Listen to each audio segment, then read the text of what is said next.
Hey everybody, and welcome to my channel. Today I'm going to show you how to crochet around a wreath to create these beautiful, soft, yarny decorations for your home. If this is your first visit to my channel, it would be amazing if you just took a moment to hit that subscribe button and the bell notification so you don't miss out on any of my future crochet videos. Now these wreaths are super easy to crochet around. It's a little bit fiddly, but the effect is oh so worth it. So I'm going to jump straight in and show you how you crochet around the wreath to get this beautiful, neat finish. And then at the end of the video, I'm just going to talk to you about how I personally secured all my jingle bells and pom-poms and baubles and tips about wrapping fairy lights so that you can learn from my mistakes.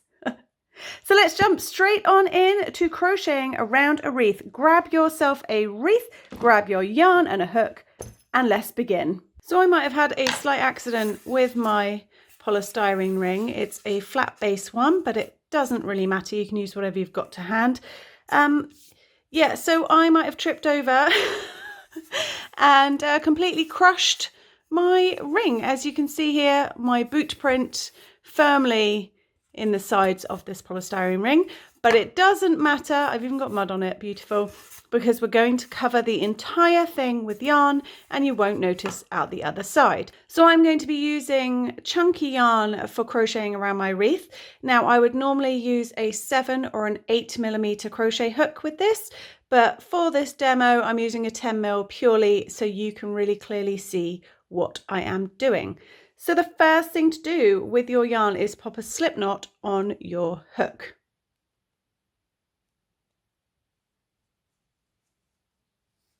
So with your slip knot on your hook, you want to grab your wreath, lay your hook with that sort of loop at the top edge of it with the working yarn at the back. So the working yarn is hanging down freely at the back of my wreath. Now you can do this with your hook, but I find working with your hands is just so much more easier. So with your hand, go from the front, grab the working yarn at the back and pull it through. Then loop it over your crochet hook. Just gonna put my thumb on these two strands. This first loop is always the most tricky. Once you've got this first one secure, you're good to go. So you've looped over. Take that yarn from the back and yarn over and pull through those two loops on your hook. So come through that loop that you put over and through the slip knot. Then we're going to repeat this forever. So take your hand, put it in the front of your wreath. So I'm going into this space, grab that working yarn and pull it through. Loop it over your hook. Let it fall back through the center and come from behind, yarn over and pull through all the loops on your hook.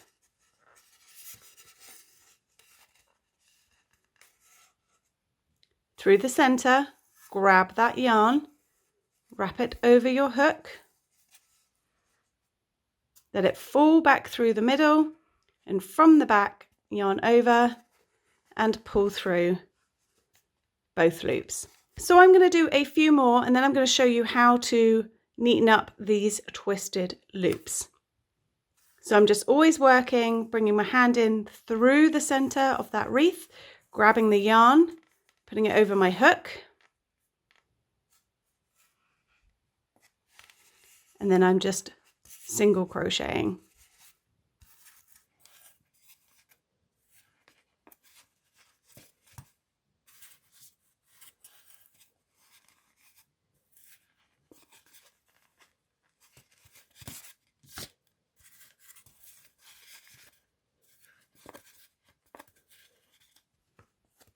Ah.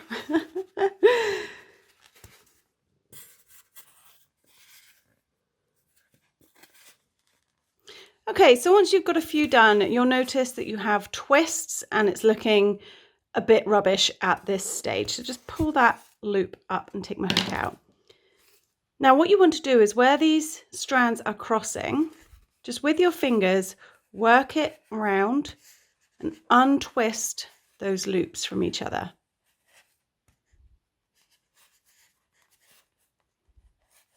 So I'm just working it down to this section and sort of smoothing it round. I don't want those twists on the front. It's fine if they're on the back.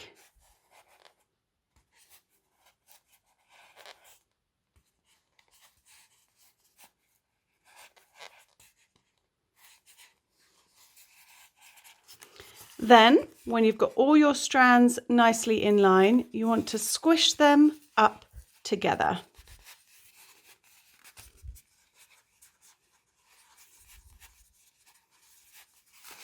Which gives nice even coverage, and on the back you can have those twists pushed round to the back. That's absolutely fine. You want it to look nice and neat on the side that is facing you. So that is the premise for how to crochet around a wreath. As I say, you can use your hook if you didn't want to use your hands to reach in and pull over like this. You can do the work with your hook.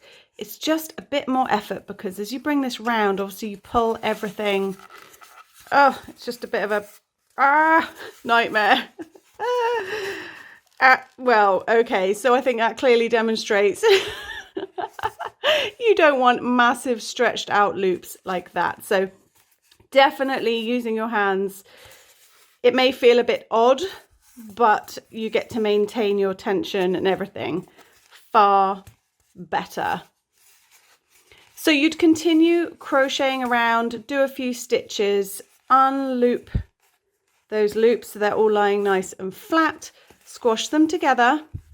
I like to push from the sort of center section, and you'd keep going all the way around your wreath, and then when you get to this point here, you simply end with like a little slip stitch to that first stitch, and then you can cut your yarn and you have your wreath ready to decorate. All right, decorations and how to secure them and what to do for hanging loops. So first off, on most of mine, I have a combination of Christmas tree baubles, pom-poms that I've made. Some have got jingle bells, some have got fairy lights, which I'll get to in a second. And all I did was, as I made my big pom-poms, you're always left with two long tails out the other side. Once you've done trimming and fluffing your pom-pom, you have two long tails. Now I use those tails to tie my pom-poms to the wreath. So if I flip this round, see, it looks perfectly neat from the front. If I flip it round, you can see where I have tied my pom-poms together nice and tightly. So they're tied and secured on the back. So that's how I added my pom-poms and my baubles. I didn't want to glue them on just in case some unraveled or just weathered. I wanted to be able to easily replace them. So that's how I secured pom-poms and baubles. For hanging loops, you have two options. You can either go with a traditional hanging loop as such, and to make this loop, all I did was take a length of yarn and I knotted it to my top stitches. So that's how I had my hanging loop. Now, if you don't want a hanging loop and you'd rather have a neat flush wreath for your door or wherever you're going to hang it, you can always use a keyring sort of blank here and just loop it through some of these threads, and then you have a tight hanger. Now let's talk fairy lights. So this was my first ever fairy light wreath. Let me pop on the lights. Now I absolutely love this one, and I wrapped, these are little rice lights, the sort of wired rice lights that you can get. Now I absolutely love this, and I wrapped it all the way around. This is my very first experimental one, but I came unstuck at the back because the on-off switch here is on the opposite side to the section, if I just undo this here, to where you change the batteries. You change the batteries on this side. So that is a terrible fairy light design for going on a wreath, because there's no way I can secure this while still being able to access the batteries. So I just did a couple of loops and I just tied a bow. It's very messy at the back. I don't advise this sort of method because occasionally my battery pack sort of slips out. It looks an absolute state at the back. So check your fairy lights before you do what I did and beautifully wrap them all the way around. So my second attempt, I had learnt by this stage. Let me just move this one. Hopefully you guys can learn from my mistakes too. Now I checked the batteries before I started wrapping, so I can pop these ones on. So before I started wrapping my wreath, I checked that the battery access point and the switch were both on the same side. So for this one, I hot glue gunned this little plastic pack to the yarn, which makes it far neater at the back. None of this sort of tied on nonsense here. So my advice is, if you want to go down the fairy light route, which looks beautiful, check the battery access and the switch are both on the same side.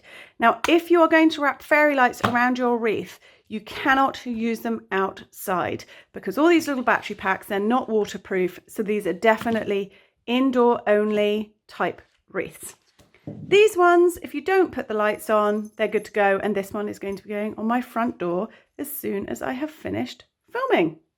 So I hope you enjoyed this tutorial and it's given you maybe a few ideas as to how you can attach things or what you could do, the variations you can make. They're super quick to work up and you can just go ahead and be creative with any leftover baubles and whatnot that you have after decorating your tree. So until next time, happy wreath making. Bye.